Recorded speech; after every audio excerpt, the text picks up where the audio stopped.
Bismillah wa sallallahu ala seyyidina Muhammedin wa ala alihi wa sahbihi ajma'in. Evo, nadamo se da nas trenutno gleda i naša lijepa omladina u ovim našim lijepim trenucima, a govorimo o časnim ashabima. Posebno jednom ovom lijepom, hrabrom mladiću koji se zove Hubejb ibn Adi. To je jedan veliki ashab poslanika, alejhi selam, koji je vrlo mlad prešao na islam i njega su uhapsili idolopoklonici u Mekki i htjeli su da ga razapnu i da ga ubiju.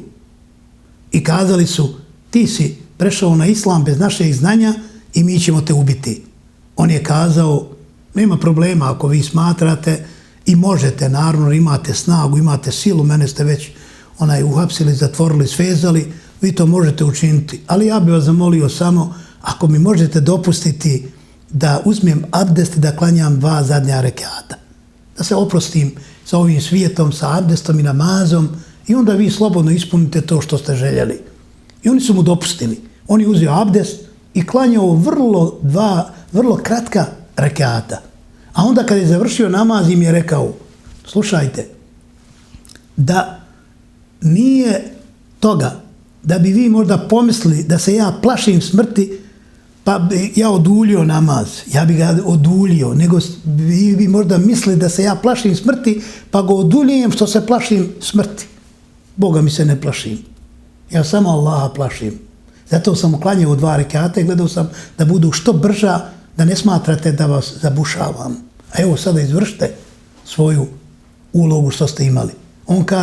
On njemu kaže, slušaj, zar ti ne bi volio sada da si u nekom komoditetu, da si kod svojoj porodice, da si slobodan, da te pustimo i da uživaš u ljepotama ovog dunjaluka, a ne da gineš radi jednoga Muhammeda, sina Abdullahovog. On kaže, tako mi Allaha, ja ne bi volio da Muhammeda, sallallahu alaihi ve sellem, trn jedan dokači. Da ga bilo šta ubode što on ne bi volio.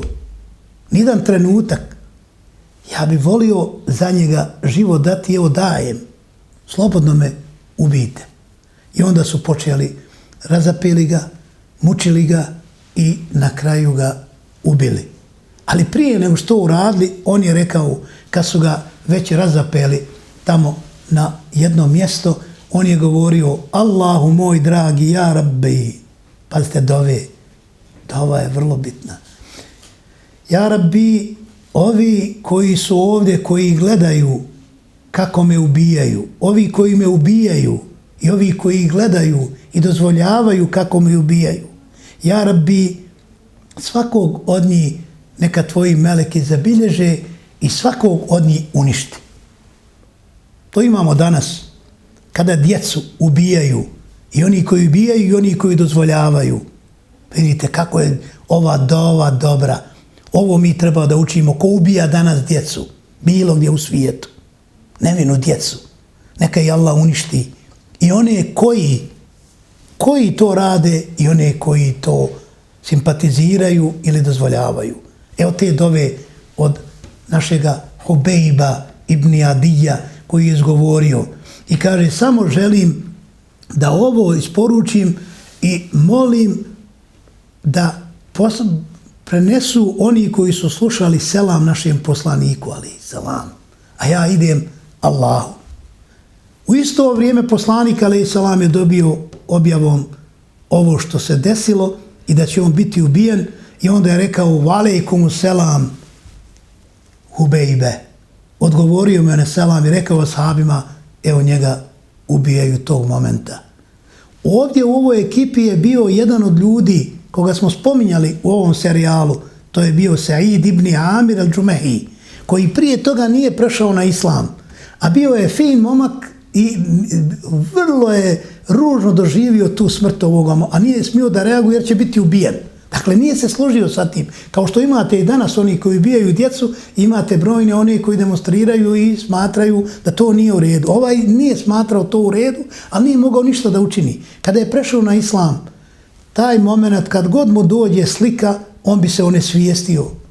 Toliko mu je bilo žao tog momka koji je poginuo zbog svoje vjere, kada je on primio vjeru i saznao, i kažu, kad god bi bio u društvu sa ljudima, naumpadne mu taj moment, on se izgubi, isto da se onesvijesti.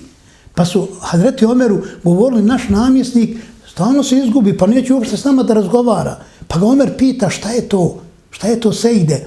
Kaže, onaj moment kada sam gledao egzekuciju Hubejbovu, ja sam toliko bio nemoćan da bilo šta uradim, a rado bi se suprotstavio tim ljudima koji su ga ubijali na pravdi Boga, a nisam mogao ništa učiniti. Pa kada sam prešao na islam, još se više bojim Allaha za ono što on rekao, ja Rabbi, neka meleci zapišu svakog onog koje je učestvovao i koje je gledao. Ja sam gledao, nisam bio za to, i kaže, uvijek mi je žao za taj moment. To je naš Hubejb, a takvi naših Hubejba imate danas, evo, stotine hiljade koji krv prosipaju, a da nisu ništa krivi, nego samo zato što su vjernici u našeg Gospodara.